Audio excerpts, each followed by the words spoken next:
Hi guys, and welcome back to the Park End podcast. It is episode number 5. We're joined by another very, very special guest today. Steve Hornby is joining us to talk about his Everton story, as well as a whole host of other things. We're going to get into the little bits and bobs around Everton's season, the transfer window, Carlo Ancelotti, all of that good stuff, as well as Steve and what Steve is up to. Absolutely top Evertonian. You probably recognise Steve if you watch a couple of the other Everton fan channels. He is a frequent presenter on the TheMightyBlues, so you'll definitely know Steve's face. He does the live instant match reactions and all of that good stuff as well. Hasn't been great recently, obviously, with the defeat, so I do feel for Steve, to be honest with you. I go on my phone on YouTube after the game and I see, Steve's live on the TheMightyBlues doing the instant match reaction, and I think I've got to give myself 5 or 10 minutes to calm down here before I put any sort of camera on my face. It's alright when we win, but when we lose, I know how difficult it is, so a lot of respect for Steve for all of the stuff he does on the TheMightyBlues and everything else. But we'll get into all of that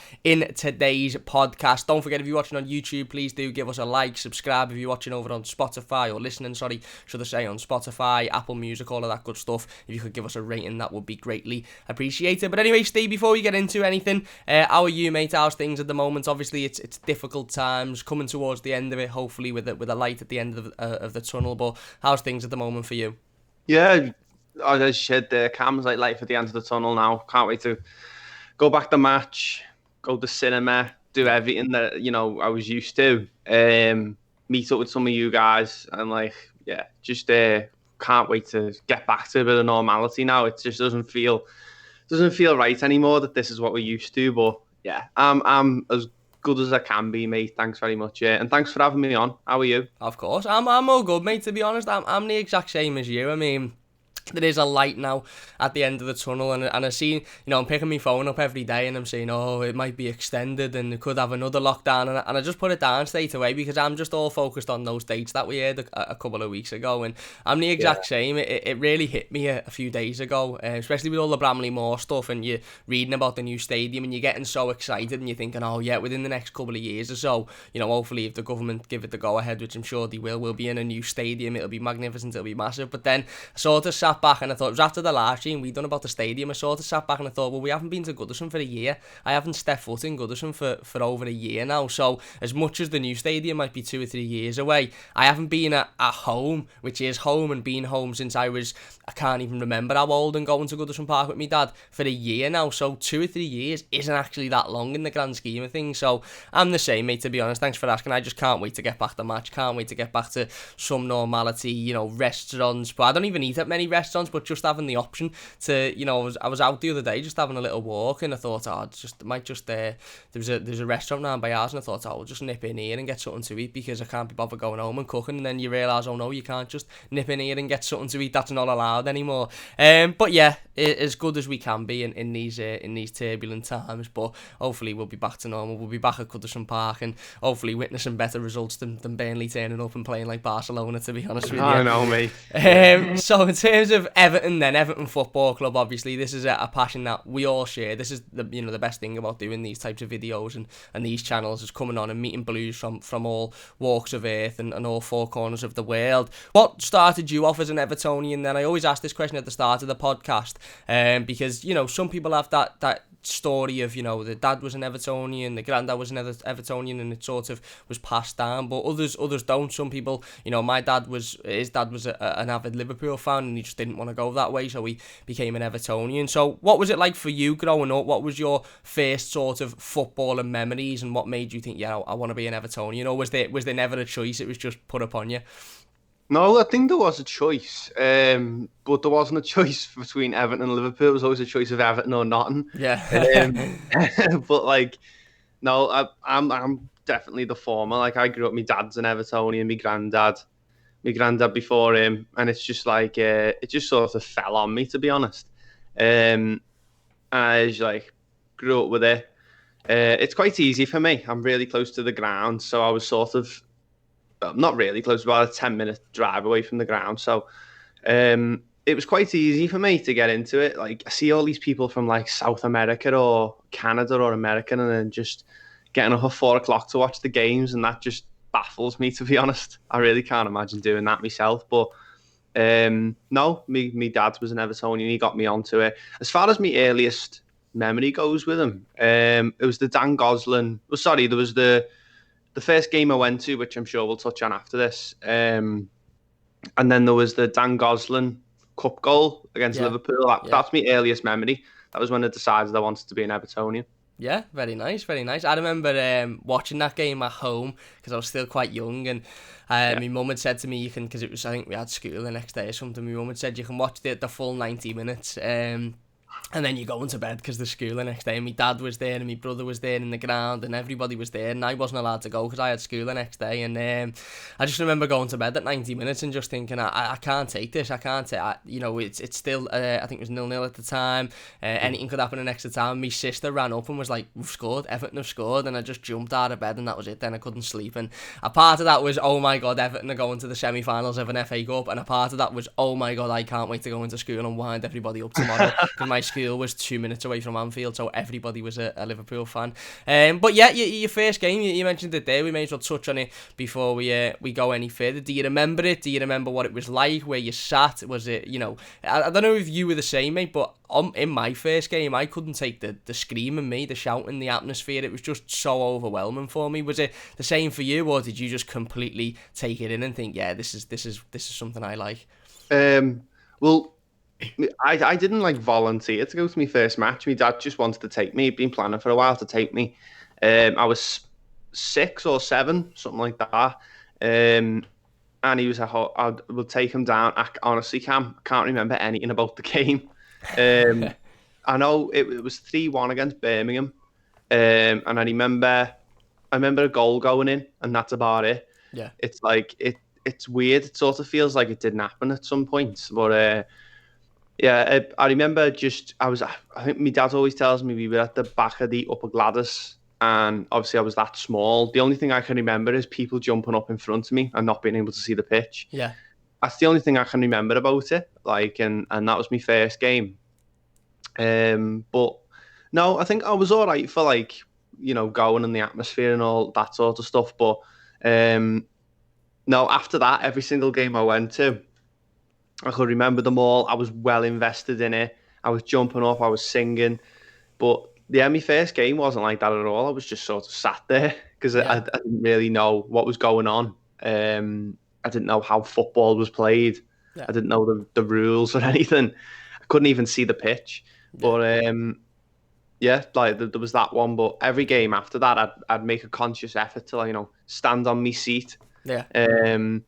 Look over, try and see the goals, try and catch like a bit of Tim Cahill or Leighton Baines or something like that. And that every game after that, I was well invested to it. So you could say I caught the bug on my first go, really. Yeah, definitely. And once you catch that, that's it. Now you've got that for life, and even through the good and the bad times, even through the Burnley defeats and the Fulham defeats, you'll always have that bug. No, I think that's obviously a fantastic story, and it's always nice to hear that story of a lad turning up to Goodison Park and not really knowing what's going on or what football is, and then all of a sudden within a couple of weeks or within a couple of games you're right invested into it. And that's what Everton is, isn't it? Everton is that type of club that no matter where your supporters from, whether you're 10 minutes away from the ground like yourself, I'm 10 minutes away from the ground, whether you're halfway across the world in America or New Zealand or wherever, that bug of turning up to Goodison Park. And I know there's not a lot of Blues that will have experienced that, certainly if you live overseas, but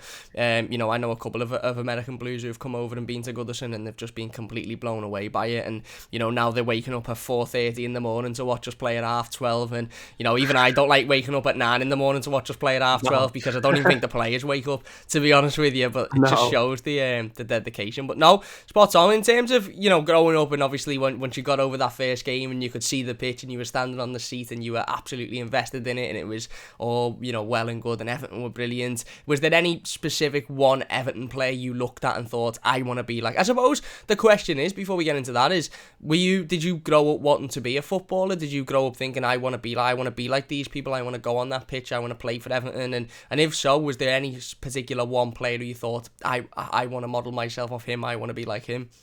That entire team really stood out to me. It was 08-09, the year we got to the cup final. Yeah.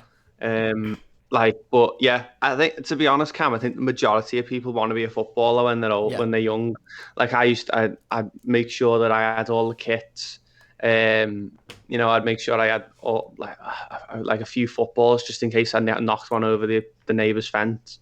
And it'd be like, yeah, be playing out with it. Always wanted to be a footballer. Always wanted to play in goal when I was little as well. So Tim Howard stood out to me. Um, Mainly because like I'd sit behind the goals and I'd see him yeah, and I'd watch him, and like I was like, my God, that man's giant, and I couldn't believe it. So he stood out to me, but there was like the obvious ones. There was like Cahill, Bainesy, Saha, Fellaini, Jagielka, players like that. But I think that year is always going to be, even though like on paper the squad wasn't that great.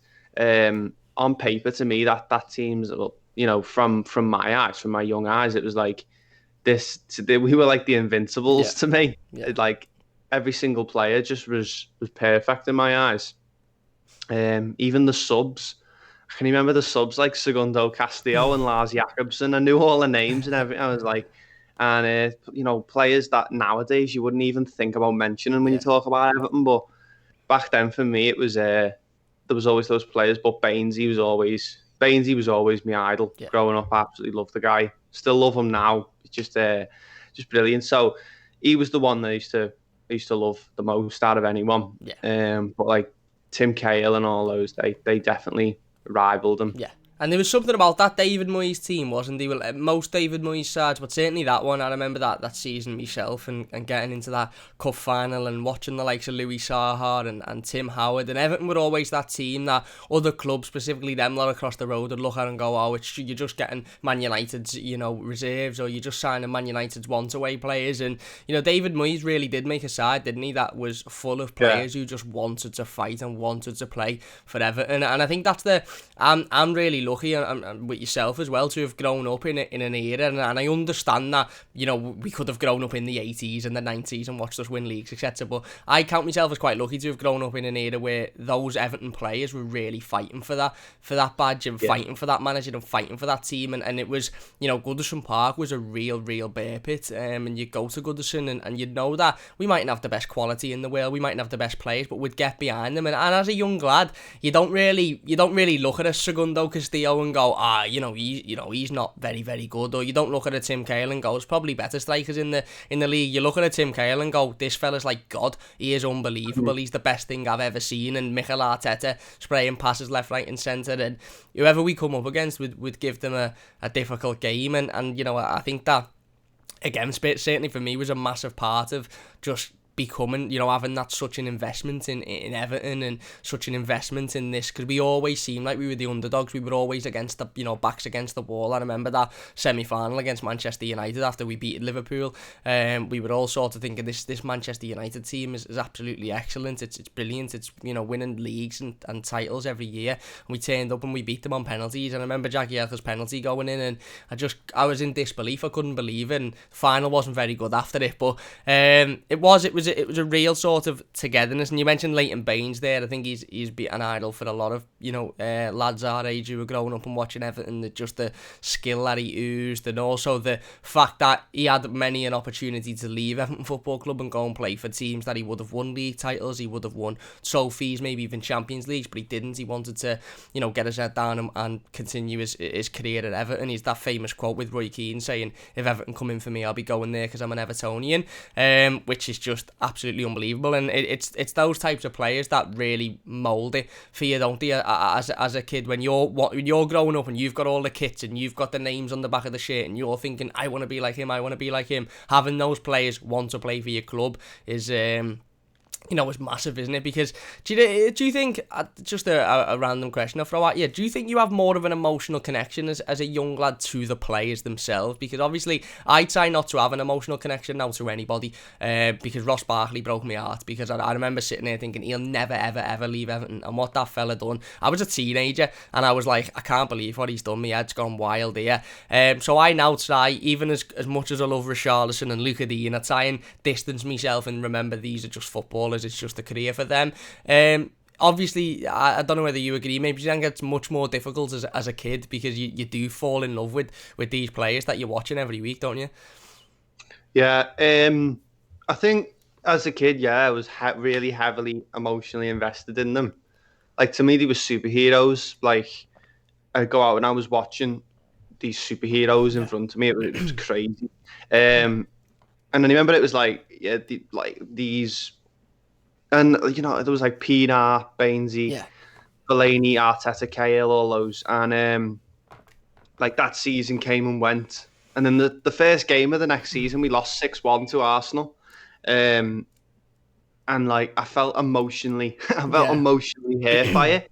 Like I felt like I hate Arsenal because Arsenal have just ruined this Yeah. team of superheroes that I've Yeah. put together in my head. It was like, and back then it wasn't football for me. It was like these guys are, these superhuman beings who play football, and I come and watch them, and everyone loves them and stuff like that. And I think there was like a bit of that celebrity aura around them. And ever since then, no, I've had no emotional connection to any of the players. I don't think. Yeah. Even like, I'd say slightly towards Stones. I really like John Stones when he played for Everton, and I was gutted when he left. But like, I'm the same as you, Cam. I've sort of tried to distance myself from really, getting that emotional connection back because, as you said, like I think I wasn't as bothered when Barkley left as you were. I think I liked Barkley, but I could see his flaws, and I knew that like there was going to be better players that we could have signed over Barkley. Yeah. I think just because he was a Scouser, it was like sometimes people, talked up his ability a bit more than what he actually had.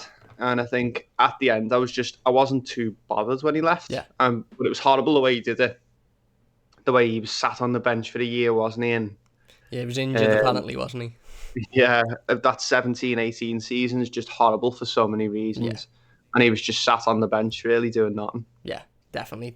It is like you said, you do have that connection. I remember Arteta as well when he left. I was playing footy in the park, and my brother come out and said that Arsenal have signed Arteta, and I just couldn't believe it. Oh yeah, yeah, like you, mate. I just thought this lad's like Captain America. He is like the ultimate enigma for our side, and he's gone. What are we gonna do? And my dad was obviously my dad's grown up through the 80s, the 90s. He's seen Everton nearly relegated. He's seen Everton win titles. I'm sure your dad's the same. So he was always like, yeah, they come, they go. We'll sign somebody else. It's not the end of the world. When we lose, it's like, yeah, we've lost. It's win, draw or lose. Whereas I still don't take it brilliant now. Don't get me wrong, but back in the day, I couldn't take losses. I was the same. No, I couldn't. Yeah, I feel for what my dad probably had to go through, because when you've got a kid that young, it's like, God, they're going to be so upset if we get beat. Yeah. And it's like, and you felt like if you went the match and they got beat, it was your fault. Yeah. It's just like, you felt like this personal thing towards it where you felt like you just impacted it so much. But like you saying there, Arteta, I remember Arteta going, and I remember Super Sunday at the Emirates. I remember his first game coming out in an Arsenal kit, and like, oh mate, that broke my heart because I loved Arteta. I remember coming home and seeing Moyes had signed a 5-year deal with Man United, and that was weird as well.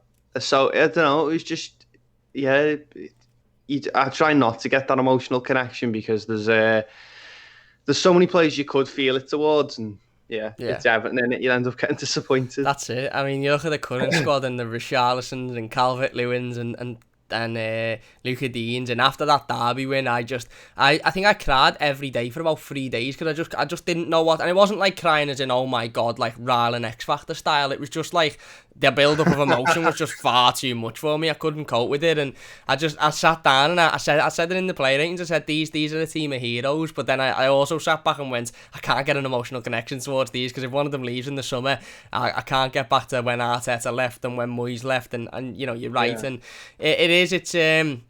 the older you grow up, and obviously the more you mature, and as is with life in general, as you start to realise, right, this is just a business for them, this is just a job for them. And I always sort of tell myself, even now, that these players aren't growing up being Evertonians. Richarlison hasn't grown up as a kid thinking, I want to play for Everton when I'm growing up. I want to be an Everton hero. And I'm not saying he doesn't love Everton and he doesn't want to be an Everton hero, but if Barcelona come calling in the summer, Richarlison's probably grown up thinking, I want to play for Barcelona, I want to copy Neymar, I want to copy Ronaldinho, I want to copy all of these players. So I sort of try and tell myself, if you're a local lad, it's a bit different, but if you're not, because obviously the likelihood is you've grown up an Evertonian, but for a lot of the players that have come in, I sort of tell myself, well, yeah, if they leave, they don't owe anything to Everton, they haven't grown up supporting the football club. But no, it is when you're growing up, you do have that emotional connection, and like you said, you spot on, Steve, I'm the same. You do feel like every defeat's your fault. You feel like, I used to be dead superstitious as a kid. I'd be sitting there going, have I put my shoe on the right foot? Did I put the left one on first? And it all goes round your head, doesn't it? And in reality, your dad and my dad would probably be sitting there going, no, these have just had an off game here, we'll be back next week. And we're sitting there in the seat next to him going, why have they lost? What's gone on? Why have they lost? We're not used to seeing this happen. But the older you get with Everton, mate, the more used you get to seeing us lose and seeing those type of performances. You talked about having all of the kits as a kid then, and growing up, getting all the kits, and that's obviously a big part of childhood, and wanting to wear them and wanting to sort of be like the players that are on the pitch. Is there any one kit that stands out to you, be it from a childhood wearing it and buying it and just loving it and the way it was, and the colours and the design and stuff, or watching the team in it and how well the team played in it? Is there any one particular kit, or it could be a third kit, an away kit, a home kit, or a set of kits that you think, yeah, that reminds me of the good old days of supporting Everton? I think so. I remember the first Everton kit I went out my way to buy was the 08-09 home shirt, and I remember I got Yakubu on the back of it, because I wanted Louis Saha, but they didn't have any H's in the club shop. So I got Yakubu. Yeah, I got Yakubu 22 on the back, and I'd wear that religiously. Wear it to bed, I'd wear it out, I'd wear it at home, I'd wear it everywhere, because it was just it was mad. I remember having the the shorts and socks, going out as a little 7-year-old with my ball, and the ball was bigger than me, but I'd kick it against the wall, and it was for that few moments, I was an Everton player. Yeah. It's crazy, because your imagination just runs wild. But I used to love getting the kits. Yeah. It used to be like Christmas for me, going and getting the kits. Yeah. I remember next season I had the next one was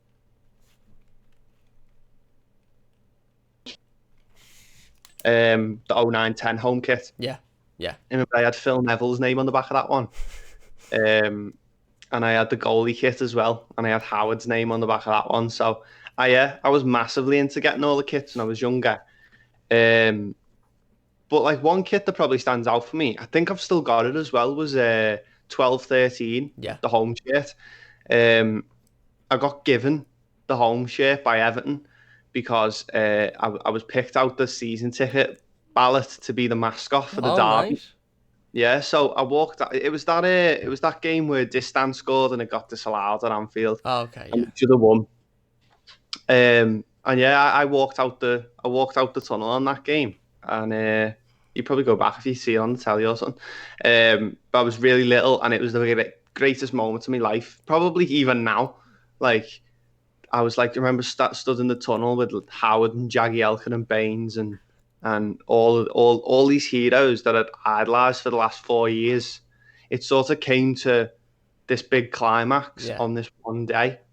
I met them all. Still got the autograph book as well, with all the names that they signed in it. And I remember going up to John Stones, and he's about 19. All of them. So that kit probably stands out just because of the memories that are stitched inside it. I remember keeping it and being that's the top that I wore. And yeah, I'm sure I've still got it somewhere, but yeah, that top for me always will stand out. So talk to us a little bit more about that then, about being a mascot on a match day, a derby day at Anfield. What was that like, waking up as a young lad and knowing, right, I'm going to walk out the tunnel here? Because, you know, I can imagine for me, if I was in that situation, I'd be full on, I'm in the starting 11 here. I'd be like that, not looking at the opposition No, players, yeah, drinking me I was. water. I'd be full on, I'm starting up front here. What was the day like for you when you woke up? Was it sheer excitement? Was there a bit of nerves? Was it sort of, you don't know what to think? Mate, I can remember going the barbers the day before. I was 12. I just turned 12, and 12 was the oldest you could be to Oh, be a okay. mascot. Don't know if it's still the case now, but back then you couldn't be a mascot if you were older than 12. And I just turned 12, and it was my last chance, and I got it. I was but like I'd never wanted to do it, but Yeah. I'd seen the kids on the telly thinking that looks past that. So I remember the day before I went to barbers to get my hair cut, and the barbers I went to at the time, he was a massive Evertonian, and my dad put me in the chair, and he was like, you know, when your dad used to take you to barbers and Yeah. stuff like that, and he'd be like, yeah, just you'll have to just do a good job because he's on telly tomorrow. He's walking the team out at Anfield, and I think honestly, mate, I think I got like a number 2 on the sides and a trim on the top or something. And this haircut took about an hour because the barber was going through each individual hair on my head and just Precisely. putting it to the perfect length. And he was like, "Well, you're my advert. You're going on Sky tomorrow." And, do you know what I mean? I can tell everyone The I did that. logo shaved into your head. Yeah, yeah. And yeah, so that happened, and then Everton sent me my kit. Tried my kit on every single day for the entire week leading up, I think. Got to the day, I think it was a 3 o'clock kickoff. I'm not too sure, but I was there at 9 o'clock in the morning at Anfield. And I was in like the Anfield suite. They were giving me breakfast. I was sat next to Kenny Dalglish, and he didn't have a clue who I was, but I knew who he was. But this was just it was all Liverpool legends, really, just where they just like to chill before the game. And I was sent in there, and they were all in there. It was crazy, and I remember getting a free program. Still got the program upstairs, and me pictures in the back of the program. And they were like, "All right." So I was sat in this like sort of suite. It was like a bit of a canteen sort of thing, but it was like it was a posh suite, really. And they were like, "All right, Stephen, do you want to come and?" I think this must have been about 2 o'clock, something like that. The team had just come out, and they were like, "Do you want to come and meet the players?" And I was like, "Oh my god!" And I remember the smile beaming on my face, and because I didn't know what was going to happen, I just thought it was going to be, "All right, you walk on, you walk off." That was it. So they were like, "Okay, Stephen, well, the Liverpool mascot isn't allowed in the dressing room, so he gets to go and join in with the warm up." Oh, okay. But you get to go and you know, rub shoulders with all the team and sit in the dressing room and speak to them all and stuff like that. I remember going in, and honestly, Cam, it was like, you know, that scene in Charlie and the Chocolate Factory where he opens the door, and just the land of sweets inside it. Yeah, that was me. As soon as he opened this door. I remember this big security guard opening this door, and me and my dad and my cousin were my 2 guests. You were allowed 2 guests. And we all walked in, and Moyes was there, Neville was there, everyone was there in front of me, and it was just so overwhelming. Like, it was like, I can still remember like the feeling, because it did feel a bit like I've supported this club for the last 4 or 5 years, as long as I can remember, really. And this was still the majority of the team that were there, by, you know, like Cahill, players like that, and Arteta. They were really the only 2 who weren't there. I walked in, and everyone was sat there. Seamus Coleman, and I was going around my autograph book, getting some autographs. They were all talking to me. They were asking me, do I go with the game? What have you thought of the season so far? And then I came out. I can't remember what I did after that. And then I was in the tunnel, and it was like, Jesus, all these Everton players and Liverpool players stood next to each other, just, and you could tell, you like, honestly, Cam, they make it look on the telly like it's a friendly derby. Yeah. When you're in there, you can literally feel it, the tension. Like, it That's builds mad. up inside your chest. You can feel it. I was stood in between Jags and Steven Gerrard, who was Liverpool captain, and I could feel the tension burning inside of me. And I was like, I could hear the noise. That ground just swallows you up. I can see why we didn't win there for 22 years, because that ground just swallows you whole. Yeah. It's crazy, mate. I stood there in the tunnel.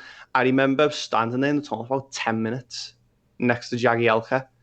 And obviously Moyes had sent the players out early or something. Because I was stood there. Can't remember what the guy who used to interview for Sky was called. I think he's still there now, but he was there in front of me, like the advertising board.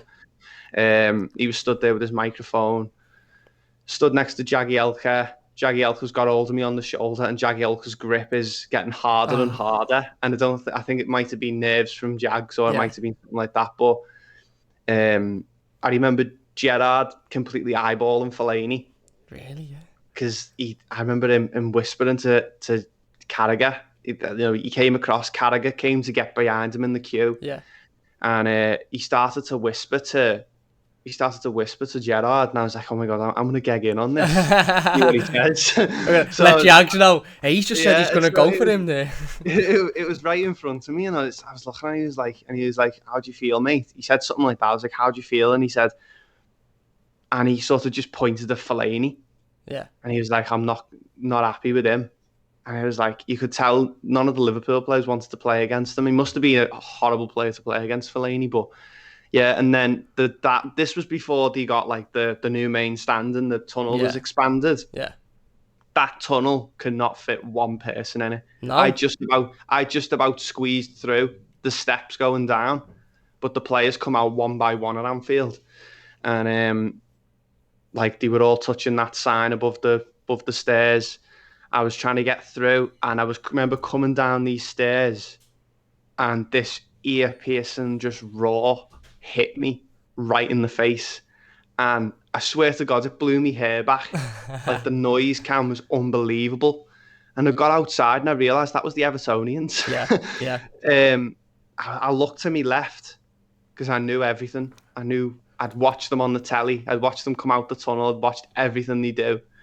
The nerves were building up in me. I looked to my left, and the Everton end was just rife with flares, just limbs flying everywhere. The sun, it was the hottest day I can remember. Sun was beaming down on them, and the Evertonians were just so incredibly loud. And I remember I was in the formation back before COVID, when players used to shake hands before the game. And I was in that formation, walking across, shaking all the Liverpool players' hands. I was right in front of Jagielka, and I ran back into our half, same as all the players do. And Fellaini passed the ball to me. I couldn't believe it. I ran in there, and Leighton Baines, as I said, was always my idol.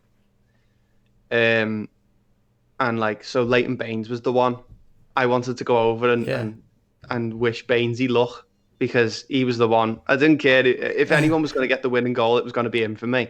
So Fellaini was passing the ball to me, and I had this sort of accumulation of 5 years of being an Evertonian where Marouane Fellaini's passing this ball to me, but I don't want to pass it back to him. I'm going to go and speak to Bainesy. And it was like, I really had to make a decision.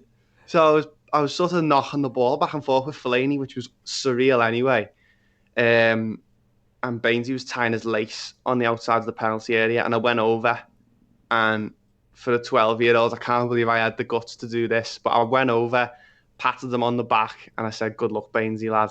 And he winked at me, and that was like the moment for me, Cam. Honestly, that was unbelievable. I felt like all of the 6-1 against Arsenal, the FA Cup final defeat, it all came, and it just all redeemed itself in this one moment. It was an unbelievable day, mate. Best day of my life so far. fantastic. It was just, it was what every kid dreams of, and I can't believe I was so lucky to get to do it. That's amazing. What a story that is. That's an absolutely excellent story. That's unbelievable. I can't even begin to imagine. As soon as you said that and the raw hit me, I thought that'll be the Toffees. That's the Evertonians. I can't even begin to imagine how that must have felt. And I understand why they stopped the mascots at 12 now. Imagine a 16-year-old going in, "You're crap. What were you doing last week? Why did you give that penalty away?" It's just that level of emotion in it.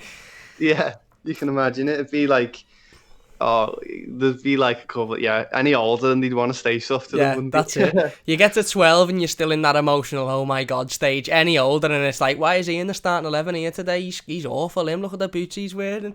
No, it's that's an unbelievable story, that, mate. That you can't help. I know you can't see me because I've had some technical issues with the camera, but I've just sat and smiled throughout that entire story, and I'm sure everybody watching and listening is the same, because that's the dream as a child. Look, I mean, most of us would have grown up wanting to play for Everton, wanting to be on that pitch and passing to Marouane Fellaini, but playing in the game. And if you can't do that, a mascot, and being able to do it and having that feeling you must have felt on that pitch, like, I'm starting up front here. Did that feeling of, I'm a mascot and I'm here to be a mascot, did it leave for even a split second? And did you think, I'm on this pitch in a full Everton kit, Marouane Fellaini's passing to me, get at them there? And I suppose it would have added a little bit of extra emotion to the game, wouldn't it? Did you sort of feel like you had this connection then with the players, like almost as if, he's my mate there, he's going to go out and do the business there? I mean, getting a wink from Baines, he must have been unbelievable, mate. I'd have had that.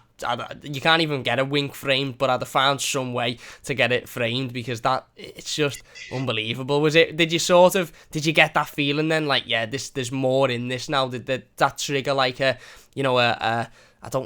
sort of emotion for you that was just bigger than any you've ever felt, or was it just the typical derby day nerves? No, the nerves weren't there. No? Funny enough, once I got off the pitch, nothing was more nervous than that. Yeah. So I remember stepping foot out onto that pitch, and it was like AstroTurf. Like, it was just green. It was perfectly cut grass. It was slippy, and I walked on and obviously did all that, passing the ball around. And I remember stood there in the centre circle at Anfield, and I was thinking, I'm going to start here. Like, that's how I felt. I didn't feel like a mascot. I felt like an Everton player. I felt like I felt larger than life in that moment. It was insane. I remember looking over at how big the goals were, or I remember getting my picture taken in the centre circle. That classic. Yeah. Remember, like, the old classic Wayne Rooney picture of him in the derby? And I was like, that's me. Like, I'm literally in the exact same position where Rooney stood 20 odd years ago.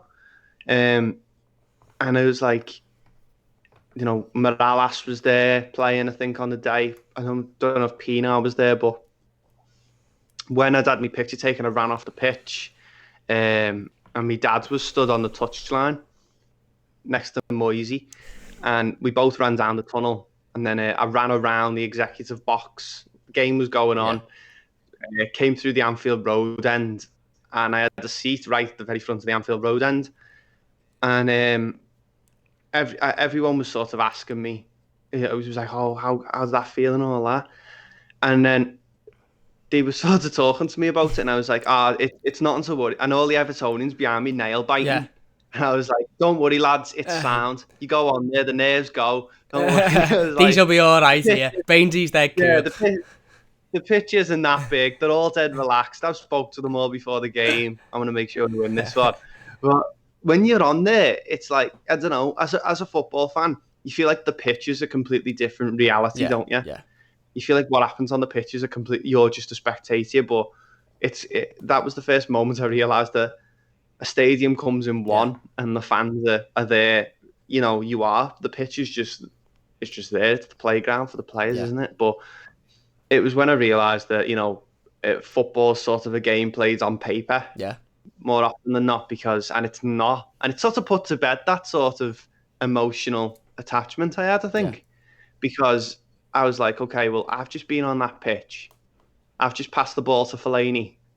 You know what I mean? it felt a little bit less surreal. like it felt a bit less surreal in that at that moment. Yeah, definitely. And you mentioned earlier about footballers having that sort of celebrity status, and I think that's only grown. I mean, when we were growing up in that season that you're talking about there, where you were mascot, there was a sort of a celebrity status. They were, not you couldn't just go and you wouldn't see a footballer on the bus, or you couldn't just go and have a pint with them in the game after the game, in the pub, and it might have been different in the 80s and the 90s, but it's much more different even now from 10 years ago. It's evolved massively. The footballers are real celebrities now, and even more sort of unattainable, if you like, to just be able to go and have a conversation with, even if you meet them in the street or you meet them in town. It's very much a quick picture and then you moved on, and you're not going to stand and have a 20-minute conversation with a footballer. So that experience, I can only imagine it to be one that, like you said, just stays for forever and ever and ever. And was there sort of an element then? Did you just mentioned it briefly then, but was it sort of like you've grown up for all of your life, and not only have you idolised these players and they've been sort of superhumans, but was there a reality that was these are just human beings here, they're just fellas? I mean, when you went into that dressing room beforehand, was there any specific conversation that you had with any player that sort of stood out before obviously everybody walked in the tunnel, or even then was it quite, for the players, was it quite sort of generic answers, or did they just seem dead like, yeah, we're turning up, we're playing footy, everything will be alright here, even, or could you feel the tension in the dressing room, or was that only before, when you got in the tunnel? The dressing room felt like going in, and to me it felt incredibly like it was sucking me up, but you could tell it wasn't like that for the players. You could tell that the players seemed in that moment like completely normal fellas, which was weird because you're looking at these players you've only seen on a screen, looking in front of you, they're in front of you and they're completely different. I remember Leon Osman getting changed in front of me. that scarred me as a child. I was going to say, I can't imagine that to be a pretty sight. No, and Stonesy had just signed at that point, and this is the one conversation I can really remember. I remember some of the players. I remember Oviedo was there. I'm trying to think who might have been there. I don't know if Jan Mucha was there in the dressing room because he was obviously our sub-goalie at the time. I remember Morales, or Pinar, I think it was, getting a massage. Jimmy Martin was there. Steve Round was all there. But I remember going over to John Stones, and Stonesy was stood. And do you know what? As far as John Stones goes in his career, he might win the Champions League this season. As long as he goes in his career, I'll always tell people this story. He was sat there, probably the same age as what I am now, I think. And he was sat there. He still had his coat on, and he looked like a naughty kid who'd come in for PE, but didn't really want to get his kit on. And he stood there. He sat there on this bench like this, looking all glum. And I go over to him, and I said, "Hey mate, can I get your autograph?" And me and my cousin give him our autograph books, and he goes, "Yeah, no problem." So he takes our autograph book, and he looked really upset. Yeah. And I think nowadays you'd probably just go. You just leave it, wouldn't you? I think. But my dad, he said, "What's up, mate?" Sort of like but like in a caring way. He was like, "What's up, mate?" And Stonesy just looked up at him, like he still had spots on his face. He was still a kid, and he just went, "I just want to play, to be honest, mate." That was what he said. That was his exact words. He said, "I just want to play football." And he just signed in the last few months from Barnsley. Signed in the January, and this was in the May. Yeah. And he said, "Yeah, mate, I just want to play, to be honest." And I was like, wow. And then obviously the next season, Martinez came in, and he was. Yeah. And I think that was probably where my thing for Stonesy came from. Yeah. And I remember, I remember sat in the dressing room. He was wearing sort of like a windbreaker jacket with a hood on, in a tracksuit. And anyway, so I'd gone on getting used to how brilliant this lad was. He was going to be the next Maldini or whatever. And then he left for City, and there was all the thing with them, City putting them in his Champions League squad. And then I seen the picture of him on City's Twitter, wearing the exact same thing I seen him in Yeah. back in the dressing room. He was wearing obviously it was a City branded one, but he was wearing a windbreaker and a tracksuit, and he was smiling, and it felt like a sort of like an evolution that I saw this kid, and I felt like, I don't know, at that point as a young lad, I felt like I had an impact on him. Yeah.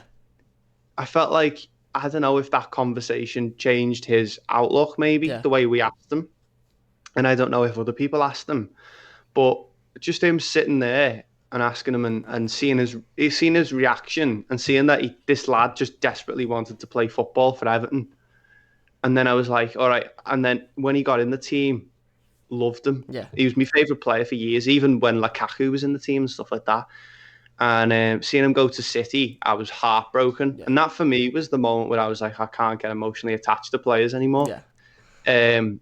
And then and then ever since that, he's been at City. He's doing well this season, and I'll always want him to do well, because that conversation I had with him, it'll always come up. Yeah. I'll always think back to it no matter what he does. Definitely.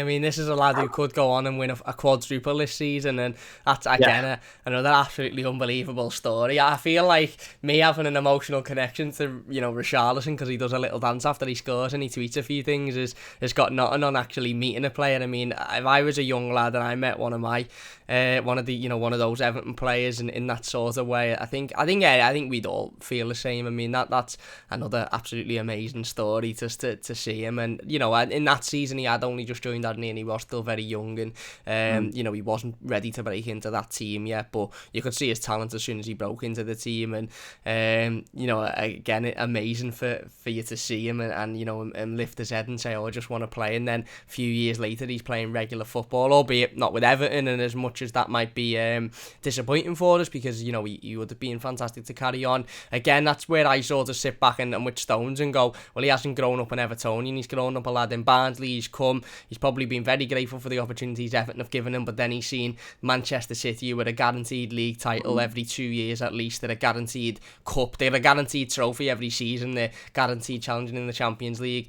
So yeah, again, absolutely unbelievable. It's mad how much you can, from being a mascot, and I never, like I said, it was never something that crossed my mind as a kid to go and do. Ball boy was always my thing. I wanted to be a ball boy, ball boy.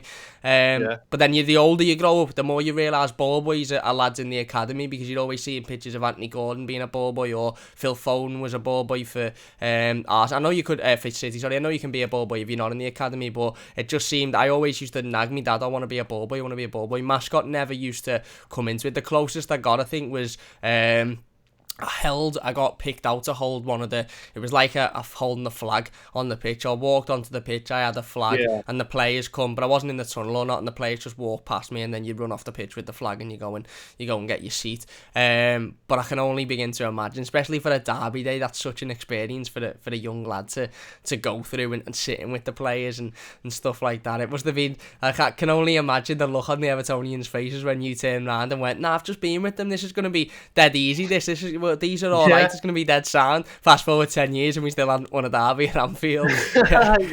No, mate, we should have won that one.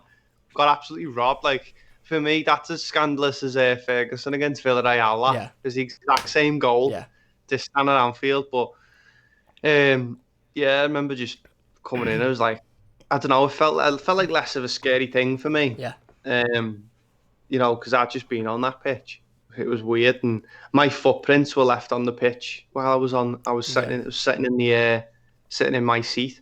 I could see my footprints on the pitch. It was crazy. It's mad, and it must have been unbelievable I've never been to a derby at Anfield. I haven't been to many away games just because of the way things have fallen, but every away game I have been to, I know the atmosphere is absolutely unbelievable, and like you said, being from going on the pitch and being in that crowd where you've walked out and you've heard the noise and you've seen the noise, you sort of had both perspectives of it within a space of 15 minutes, I suppose, didn't you? One where you've walked onto the pitch as a player, if you like, and seeing what it's like looking at the fans, and the next where you're as a fan looking at the players in sort of the same, like I said, period. That's unbelievable, mate.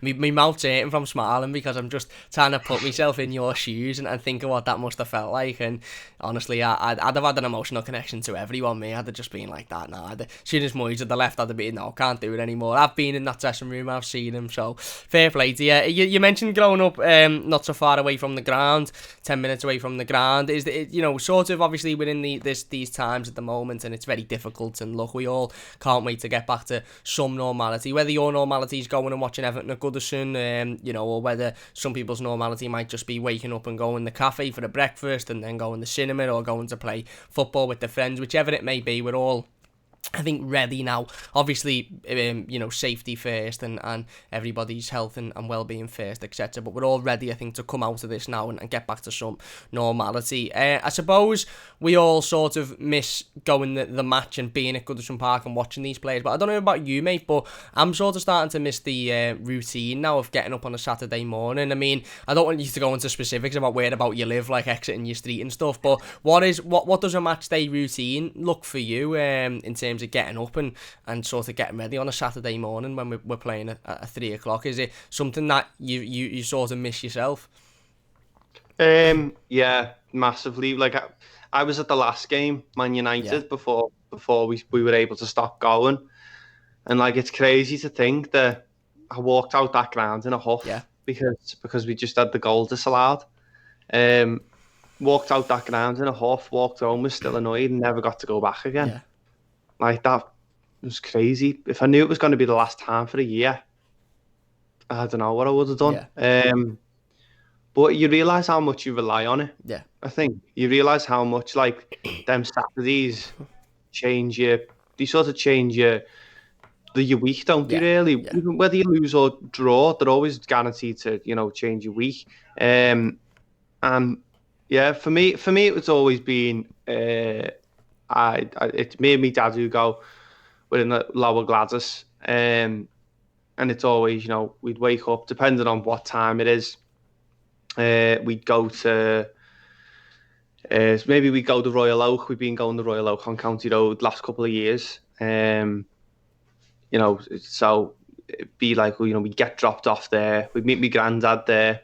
My granddad's been going since 56, I think, 1956. Seen it all then.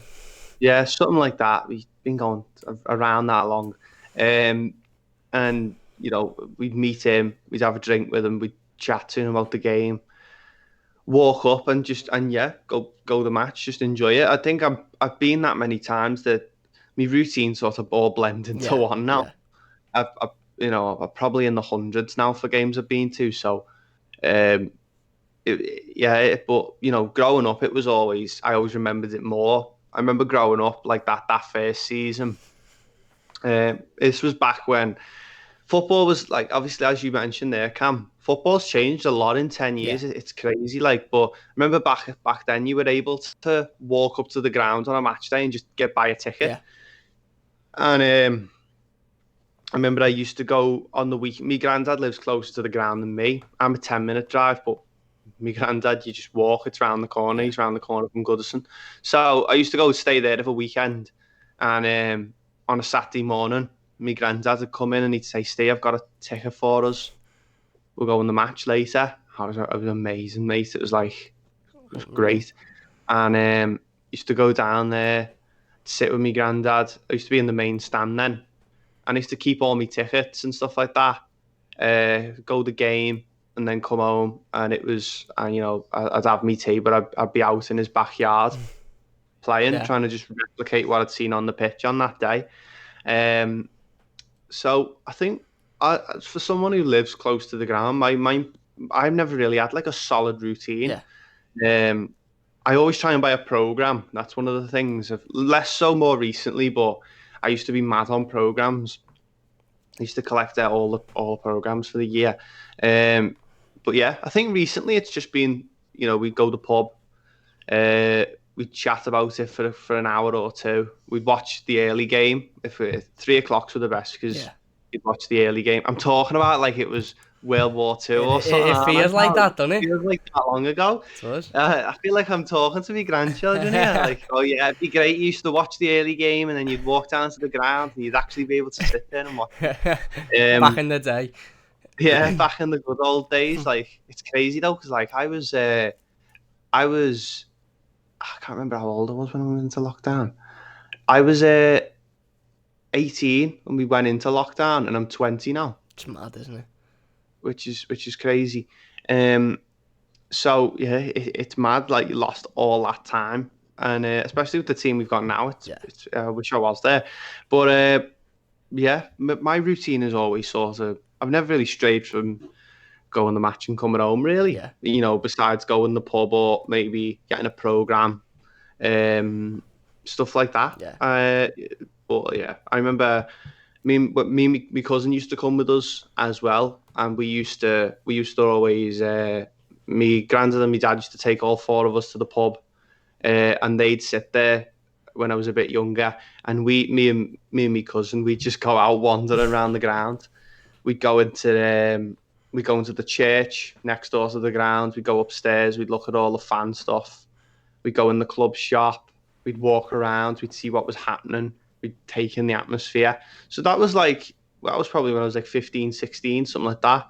And I think that was sort of the time when I had like a concrete match routine that I do every time. Yeah, definitely. And I think, you know, like you said, the routine all sort of molds into one, doesn't it? And it's sort of, you know, again, it's part of life that you take for granted, is just getting up on a Saturday morning, going to the pub, watching the early kickoff, looking at the team news. I remember...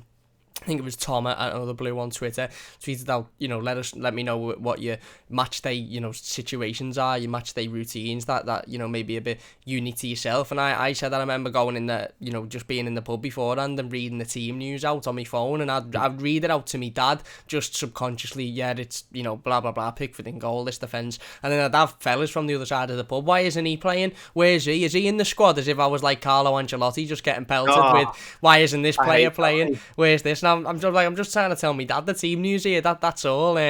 But no, you're right. I mean, I think I seen a stat the other day.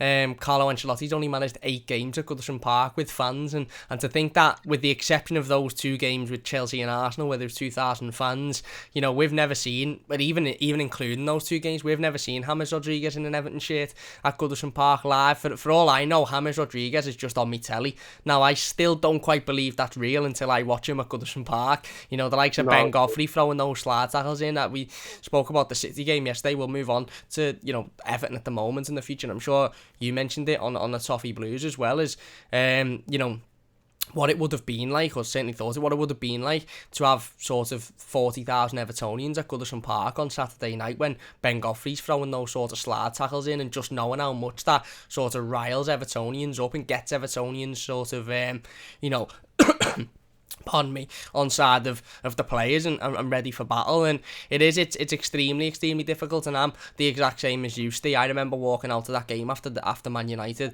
and just being absolutely furious. I was fuming at John Moss, man. I was fuming at Chris Kavanagh, and if somebody had have floated down from up above and said, that's the last time you'll go in that ground, you know, that's the last time you'll be there for at least a year, maybe if not longer, I'd have walked straight back in, mate, and sat on my seat and said, you're not moving me, because I wouldn't, because you know, you take for all we thought is we'll be back here in 2 weeks anyway. It won't matter. We'll be back soon, and let alone, you know, I know we've had those 2 games where some fans were lucky enough to go. I wasn't one of them. I didn't get picked out, so I still haven't been. We still haven't been for the year, and you take it for granted, and it's mad where we are now. And I know the last couple of games haven't been so great, and we'll get onto them a little bit later on in terms of Everton at the moment. But this season there's been some, you know, absolutely unbelievable games, some unbelievable results, some unbelievable performances. I mean, the derby at Anfield, we haven't beaten them in 22 years and no one was there to witness it. Don't get me wrong, I'll take it, because I was sat in ours and I felt like I was at the ground because they screamed me out. Oh, mate, defo. It was mad, wasn't it? I was speaking to, I think it was me mate the other day, and I said, so we had the game on, but we had it on, we have a Now TV, we don't have Sky, we have Now TV, so it's about 30 seconds beforehand, and I had, so we got the first goal 1-0, I was made up, it hadn't quite come through on my phone yet, or I'd had my phone down, whatever, and the later the game goes on, obviously, we're all sat behind our couches, just peeking up every now and then, listening to the commentary, and we got the penalty, and I remember... It got blown for the penalty, and then VAR give it, and it come through on my phone on the flash scores, like the score apps, 2-0, and I was like, I remember looking at it, because obviously we were however long, 30 seconds behind on the telly. Gylfi Sigurdsson was just about to step up. It come through on my phone 2-0, and I still didn't believe it. I still sat there and thought, I don't believe he scored this, and I screamed the house down. My mum was like, what are you doing screaming? I was like, you don't, it was mad. You don't understand, mate. It was. Like, until you've been there, you don't understand. Yeah. Like, for me, like, honestly, like I've always told people ever since the game was only a month ago, and I've always told people that's my favourite Everton game of all time. Yeah.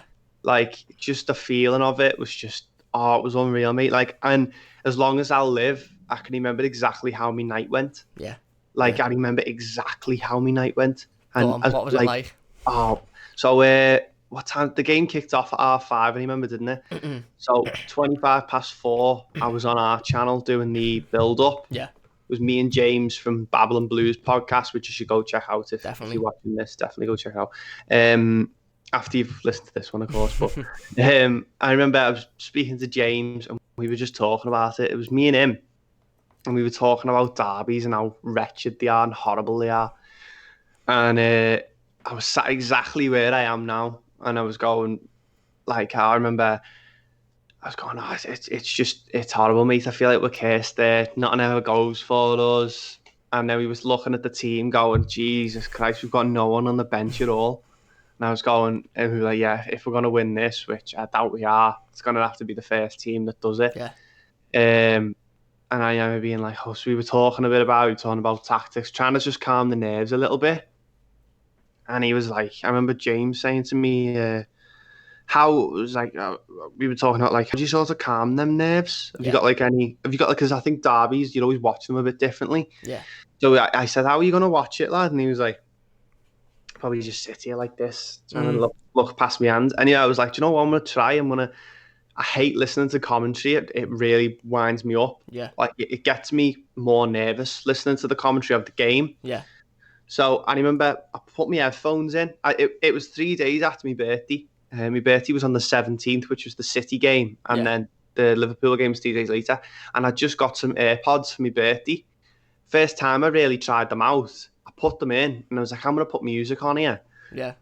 Put the telly on mute and listen to the music. And felt, because I love music, kind of like I'm a music student as well. And it's like I put my headphones in, listened to this music. I had this entire playlist, and from minute 1 to minute 90, I can remember the songs that were playing when the goals went in. Oh, that's unbelievable. And from now on, mate, that playlist lives there in my memory as the one that beat Liverpool at Anfield. So I was listening to it, and I thought, Jesus, I've got to do the post-match stream. Yeah.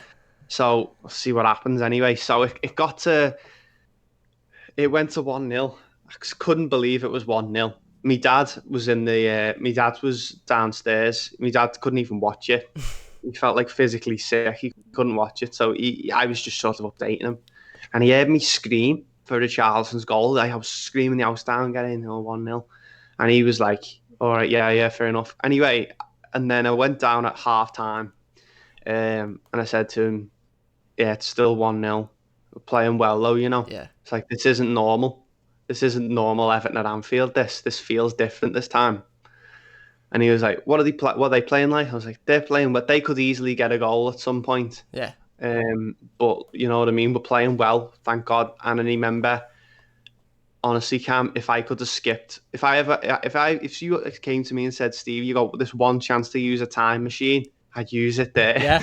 No, I would have skipped 45 minutes because I could not deal with it, mate. Yeah. So anyway, put me headphones back in. I was like, And I was watching it, keep on watching it. It goes close, Liverpool keep going close. Penalty. I jump up for the pen.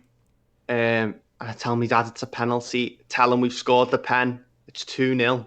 And I go, right, but still hanging on. I go, and it's just crazy because ever since that Newcastle game last season, mate, it's just 2-0 leads, scare me now. And it was 2-0, and I was going, right, it's 2-0, but remember it's 2-0 against these. Yeah. And I was like, okay. So it gets to, I think it's 89th minute, and we just scored, I think the 83rd, I think was Sigurdsson's pen or something like that. And it goes to 90 minutes, and I think it was Alexander-Arnold puts a ball in the box, and Pickford catches it and jumps to the floor. And in that moment, I ran downstairs and said to me, Dad, we're going to win at Anfield. And like, I couldn't believe I was saying that. It is. It's mad. So anyway, I watched the last few minutes. My dad didn't even want to watch the last few minutes of added time. No. He couldn't. And it was like, Dad, we're 2-0 up. We're passing it round our own half. And he was like, anyway, so I put it on. And he was there watching it, and the whistle went, mate, and all this just elation came out of my body. Yeah. I felt like it felt weird. I felt like I crossed over into Narnia or something. Yeah. And straight after the game, I was like, oh my God, I feel I'm gonna have to go to the shop and get some ale in here. So for the stream after, so I was like, and I remember doing the stream afterwards. It was me and Paul. And you can go back and watch it on our channel, guys. You can. It's crazy. Go and watch it. It's brilliant how good YouTube is because my reaction now is forever there. Yeah, definitely. And I remember just unbelievable. Could not get me words together. There was that live stream glossed over in about 5 minutes. It was an hour-long live stream, something like that. Glossed over in about 5 minutes. And I was just looking down the camera, just thanking the Everton players. Yeah, it is. And then I remember as soon as I got off the stream, this was at about 8 o'clock, something like that, 8:30, 9. And my girlfriend came over to me and said, oh, do you know what? I don't fancy cooking tonight. I really fancy a takeaway. And I just went, get whatever you want, I'll buy it. And I was like, yeah, just, I don't care. And pick whatever you want because I was just unbelievable. It was the best mood I'd ever been in my entire life.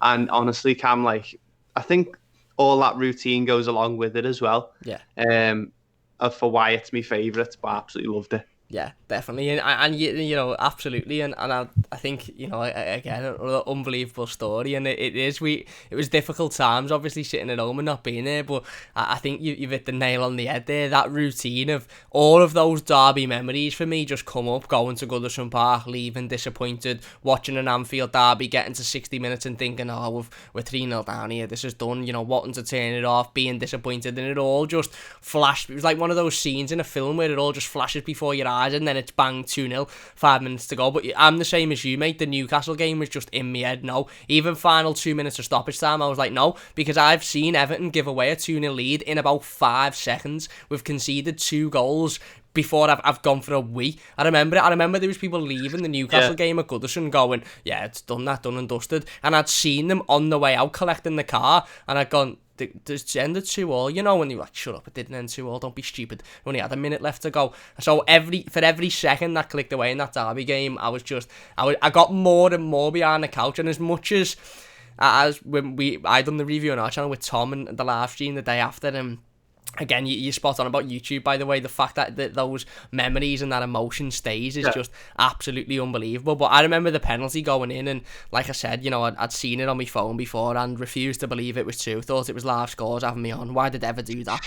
I don't know, because they haven't got a clue about me. But I just thought, no, I'm not believing it until I see Sigurdsson score. Then I seen Sigurdsson score, and I thought, no, I'm not believing it until I've seen Alisson on his line and not jumped off his line, and it doesn't need to be retaken. And then as soon as the ball kicked off, it went from absolutely unbelievable screaming emotion to the biggest deep breath I've ever taken in my life. And I don't think I took a breath after that until the final whistle. I just went and just sat back down on the couch. My dad didn't jump up, he didn't celebrate. He was like, yeah, we've got 5 minutes to go, just watch it, just see it out. And I'm the same, mate. As soon as the final whistle went, that was it. I remember getting a takeaway that night. It was just pure elation. It was such a party atmosphere, wasn't it? I was on the phone to my granddad, who I mentioned earlier on in the episode.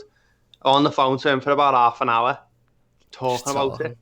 I could talk about that game till I'm blue in the face. It's just unbelievable. It was amazing. It was absolutely fantastic. And look, like I said, you know, was it great that it was in lockdown times? No, because the first thing I wanted to do was get a pair of jeans on and get down the Black Horse on County Road, and that was it. Then all I could think of was, imagine how booming the pubs would be tonight. Imagine how booming town would be. You'd have Evertonians who don't even drink, it'd just be out because it's a momentous. It'd just be amazing. But then you sort of sit there and think, we haven't won in 22 years, so I'll take it. I'll take being able to, you know, having to stay in ours and watch it. I'll take that all day. And it was the atmosphere was amazing, and the emotion, and like you said, that you know, we're two generations of Everton there. Me and you have sat there and been screaming our heads off and being emotionally invested and made up, and both of our dads have probably been sitting there going, I don't, you know, my dad watched it with me, but I didn't get a peep out of him for 90 minutes. It was just sheer nothing. It was like, I refuse to believe it. And then as soon as the final whistle went, the biggest roar I've ever heard in my life. And then that was it then for the next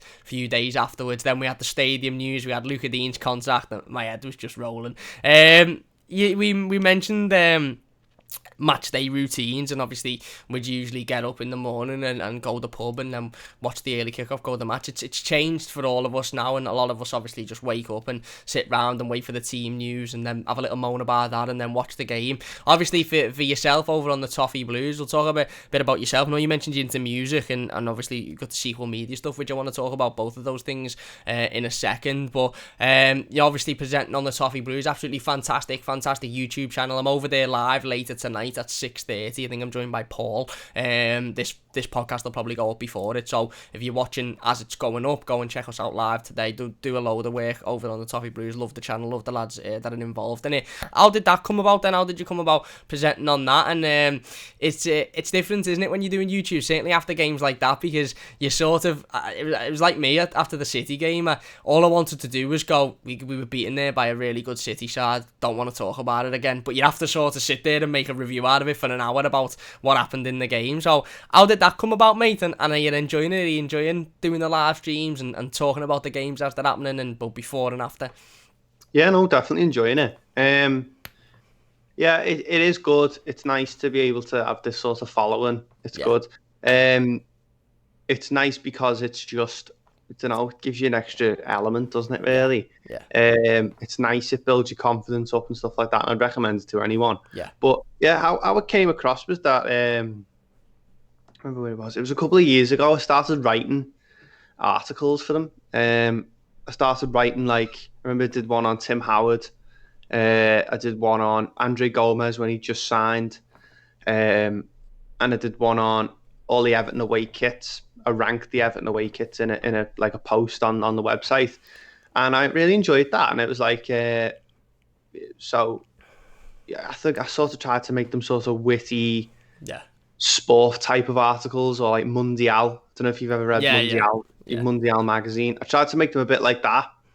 I remember writing it.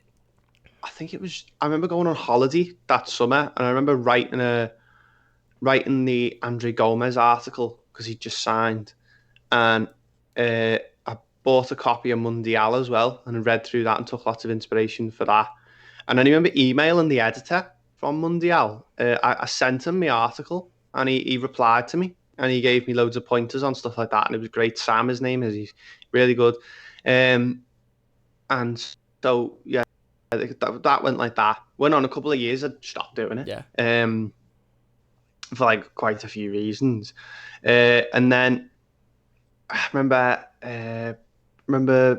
the John, who we all know.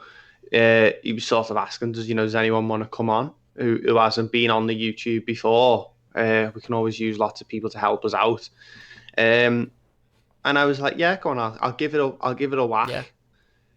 I remember my first one was with James, Owen, and Terry.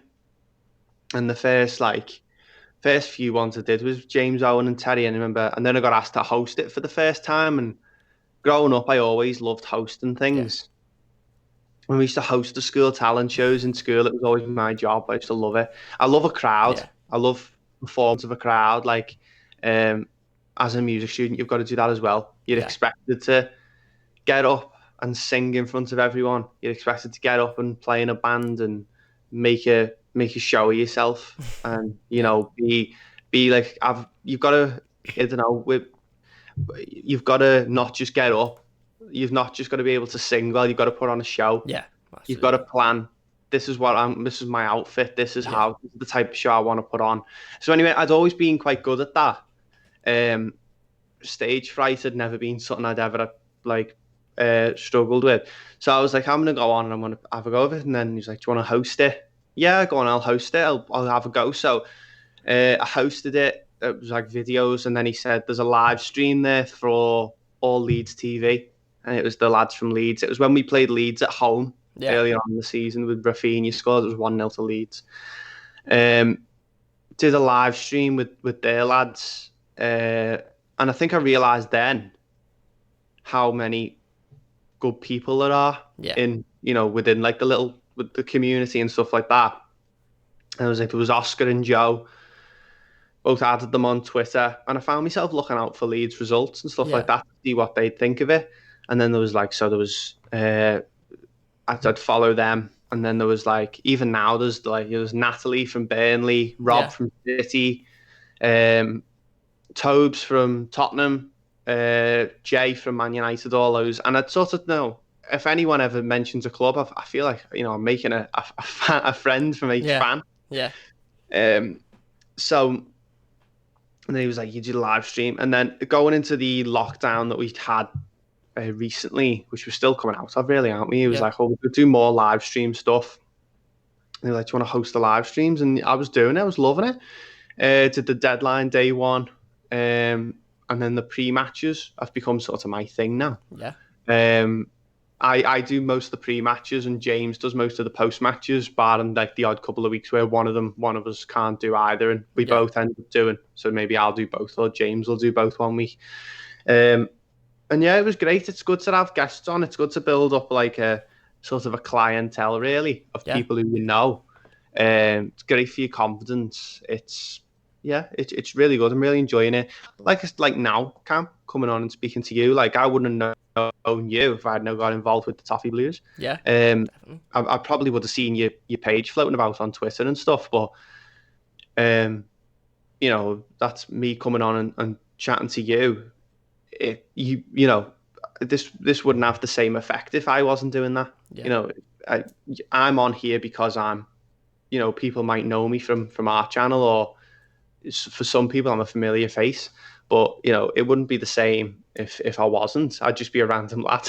yeah, So yeah, no, it's good because you meet people. There's always people who you can reach out to, and I love meeting new people. I love meeting people who are all different, from different places, different anything really. So yeah. no, it's been really good. Really enjoy it, and yeah, it's great.